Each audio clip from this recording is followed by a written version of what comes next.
বছর জেলখানায় ছিলাম, জেলখানা থেকে বেরিয়ে আজকে প্রাণ খুলে নিঃশ্বাস নিচ্ছি, মুক্তভাবে আজকে আমরা সভা করতে পারছি। আর সারা বাংলাদেশ দেখতেছে মহাসমাবেশ, মানুষের সমুদ্র হয়ে গেছে আজ।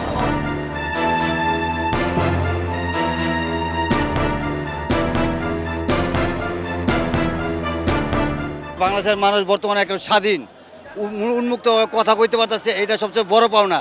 আর সবচেয়ে বড় পাওনা হইতেছে আমাদের দেশের বাচ্চারা যে কিছু করতে পারে, এটা সারা বিশ্বরে দেখাই দিল যে আমাদের শিশুরা পারে, আমাদের ছাত্র সমাজ পারে। এবং বাংলাদেশের মানুষ যেভাবে জিম্মি ছিল এখন আর জিম্মি নাই। এবং এই যে বাংলাদেশের প্রথম স্যালুট করতে হয় বাচ্চাদেরকে, ছাত্রদেরকে, আর দ্বিতীয় স্যালুট করতে আমাদের সেনাবাহিনীদেরকে, কারণ সেনাবাহিনীদের যে হাজার হাজার মানুষ আজকে রক্ষা পাইছে।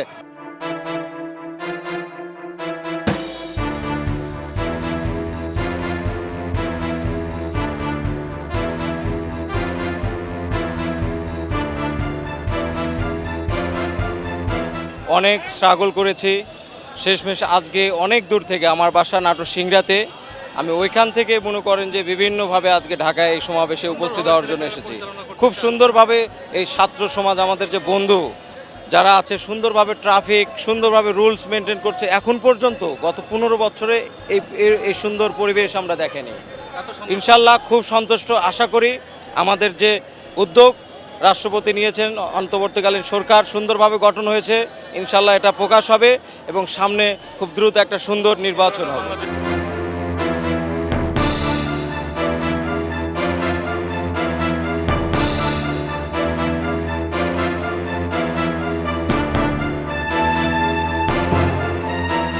আমরা আসলে জিম্মি ছিলাম, আমরা স্বাধীন দেশের থেকেও আমরা স্বাধীনতা পাইনি।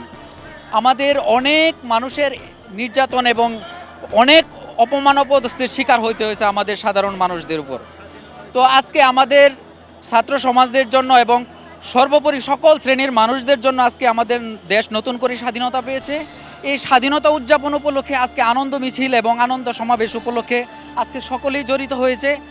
আমরা এই সমাবেশে আমরা সকলেই একটা প্রতিশ্রুতি নিতে চাই, যেটা হচ্ছে জনগণের কল্যাণ এবং মঙ্গলের জন্য আমরা সকলে নিয়োজিত থাকিব।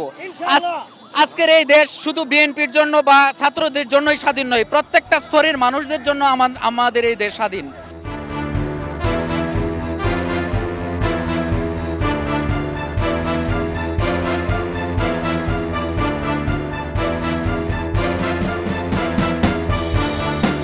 স্বৈরাচারের পতন হচ্ছে 16 বছর পর জনগণ মাঠে নামছে।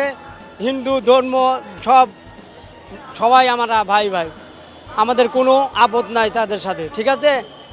ছাত্রলীগ যুবলীগ যে অন্যায় অত্যাচার করছে তাদের বিচার এই বাংলার মাটিতে করা হবে। এলো খবরের কাগজ, নিখাত, নির্ভীক, নিরপেক্ষ।